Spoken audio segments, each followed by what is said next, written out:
Le parler en langue. Salut chez vous. Aujourd'hui, nous voulons parler d'un phénomène aussi vieux que l'Église, qui a été prophétisé par les prophètes d'antan. Une manifestation de foi qui dépasse un peu l'entendement humain parce qu'il reste spirituel, c'est-à-dire inspiré de l'esprit, mais qui a incidence donc sur l'âme et sur le corps. Il paraîtrait que le pape Jean-Paul II le pratiquait à tout égard. La science fait ses efforts de compréhension là-dessus, un peu lentement, mais sûrement. Et ce phénomène discuté par les pères de l'Église depuis des millénaires reste ainsi un beau témoignage de la simplicité de notre foi, car il reste quand même assez mystérieux. Je vais parler de glossolalie, ou encore de parler en langue. Déjà le jour de la naissance de l'Église, ce phénomène était un signe distinctif qui faisait écho pour les puristes bibliques à un événement ancien décrit en Genèse chapitre 11 des versets 1 à 9, la tour de Babel. En acadien, Babilani signifie la porte des dieux.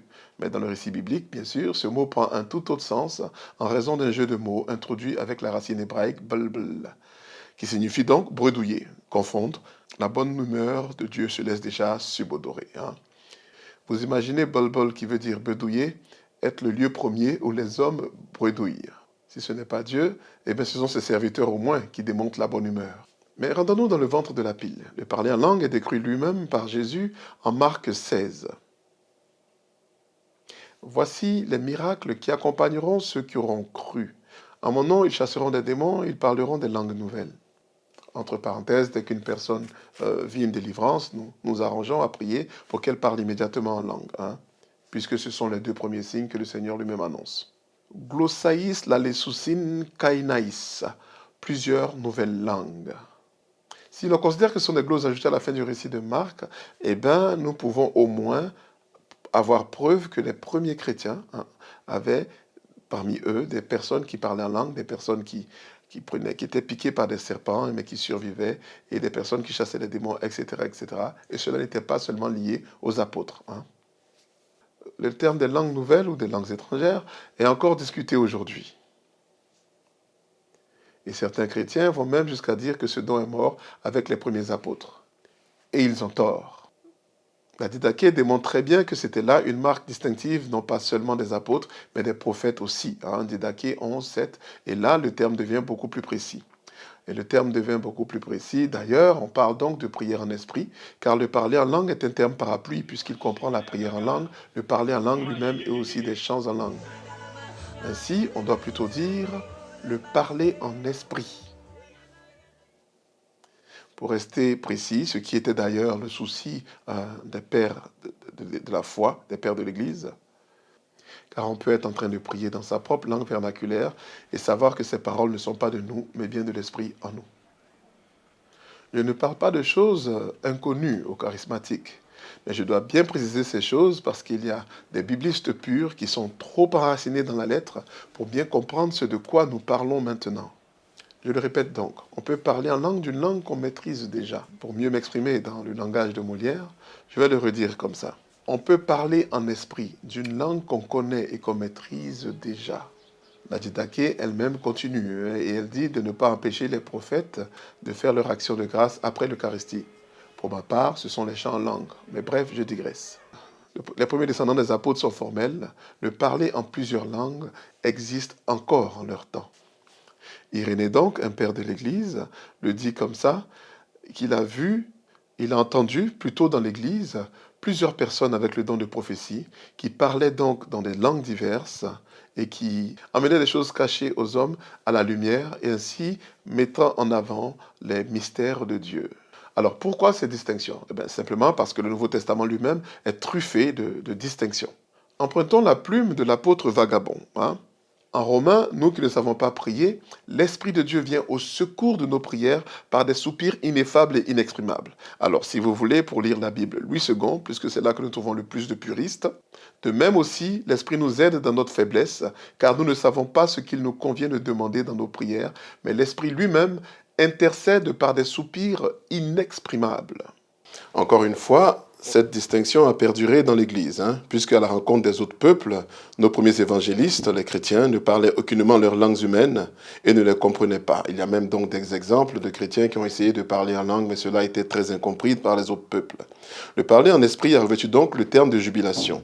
Augustin écrit donc, qu'est-ce que la jubilation? Cette joie qui ne peut être exprimée par des mots. La voix s'exprime puisqu'elle elle parle de ce que conçoit le cœur, mais ne peut être exprimée et expliquée par des mots. C'est ça la jubilation, où le langage ne suffit plus. Pour manifester cette joie, l'homme doit utiliser des mots, mais ils ne peuvent être prononcés, ils ne peuvent être compris. Voilà donc qui est clair. Il y a différentes itérations de l'esprit. Bref, le terme parler en esprit est plus approprié comme terme global de ce que nous appelons aujourd'hui le parler en langue.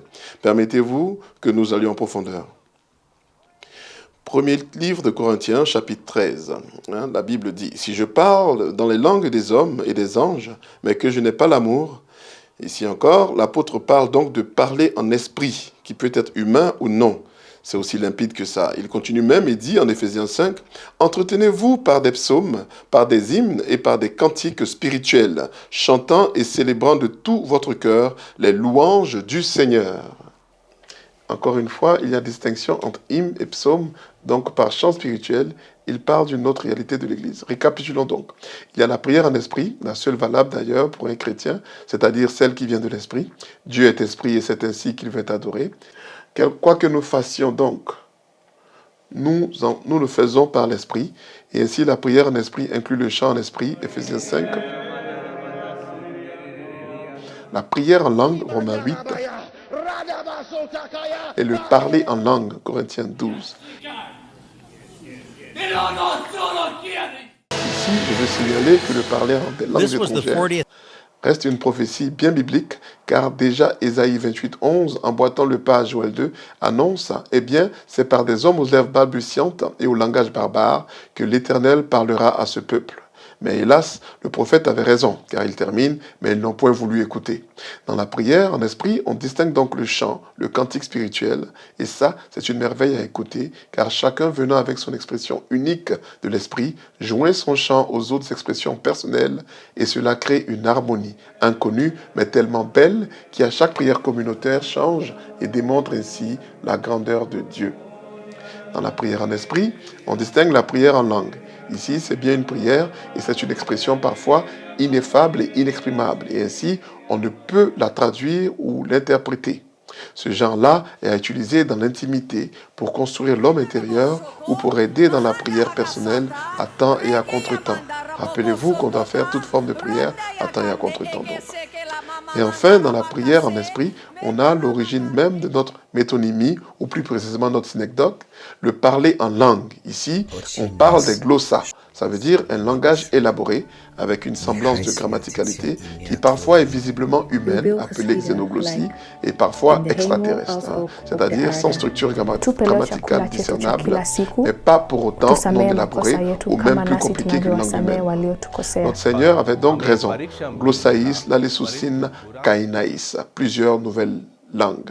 Pas seulement en termes de nombre, mais il avait raison aussi en termes de variété. C'est là. Pour finir, nous lisons l'injonction de l'apôtre enseignant. Car si je prie en langue, mon esprit est en prière, mais mon intelligence demeure stérile. Que faire donc? Je prierai par l'esprit, mais je prierai aussi avec l'intelligence. Je chanterai par l'esprit, mais je chanterai aussi avec l'intelligence.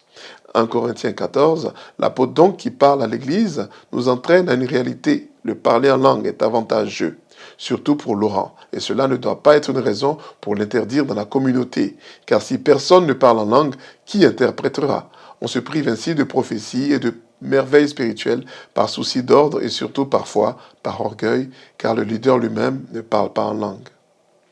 Vous savez, c'est de l'abondance du cœur que parle la bouche. Quand le cœur il est heureux, eh bien la bouche rit. Quand le cœur est plein de mystères divins, comme annoncé par le prophète Jérémie en son chapitre 31, Eh bien, on parle en langue. Si après tout cela, vous n'êtes pas convaincu, eh bien, je vous invite à lire les résultats de recherches scientifiques sur cette réalité. Car, hormis le salut apporté à ceux qui sont victimes constantes de sorts et d'incantations, c'est-à-dire un signe pour les non-croyants, le parler en langue a d'autres grands bénéfices. Les articles de recherche scientifique en neurologie et en linguistique les plus récents parlent de bénéfices à tout égard. Réduction de stress par état dissociatif et détachement du moi, augmentation de la capacité à apprendre d'autres langues humaines, entre autres. Pour ce que j'ai pu voir, la prière en langue est plus ou moins universelle. Je pourrais faire des témoignages d'Isidore, mon frère, qui vivait des extases et était ravi en esprit pour visiter les sphères célestes, mais qui a parlé en langue longtemps après cela. Dès le départ, il parlait en français académique lorsqu'il était sous onction, même s'il n'a jamais été à l'école, donc ne savait pas lire ni écrire. Il a eu donc la prière en esprit dès son effusion, mais la prière en langue est venue longtemps après. Ou encore Armand, qui priait en langue et personne n'arrivait à interpréter, puisque le Seigneur lui-même disait que ce n'est pas un parler en langue, mais bien une prière, et que cela restait donc personnel. Ou encore de Bertin Denji et moi qui interprétions les prophéties en langue. Lui par l'écoute, donc il entendait, et moi par la vision. Et l'interprétation était donc la même. Un autre exemple, à Ferkessédougou, un village au nord de la Côte d'Ivoire, en pleine évangélisation, une petite fille Nyarafolo de 4 à 5 ans se met à parler à haute voix et répète plusieurs fois « I love you, I love you ». Il est vrai que le parler en langue ne fait pas de nous des docteurs de l'Église, car ce n'est point une évidence de doctrine saine, mais il n'y a pas plus sourd que celui qui ne veut pas entendre. Dieu est de bonne humeur, on va ensemble prendre un petit temps de prière en esprit. Surtout, n'hésitez pas à soutenir notre labeur. Je vous l'invite à le faire particulièrement aujourd'hui avec un petit partage, des likes ou en partageant. Pourquoi pas même en vous abonnant aujourd'hui et en demandant à des amis de s'abonner. Allez, je vous donne rendez-vous ici même sur notre chaîne Kandaké pour un nouvel épisode très bientôt. Salut chez vous.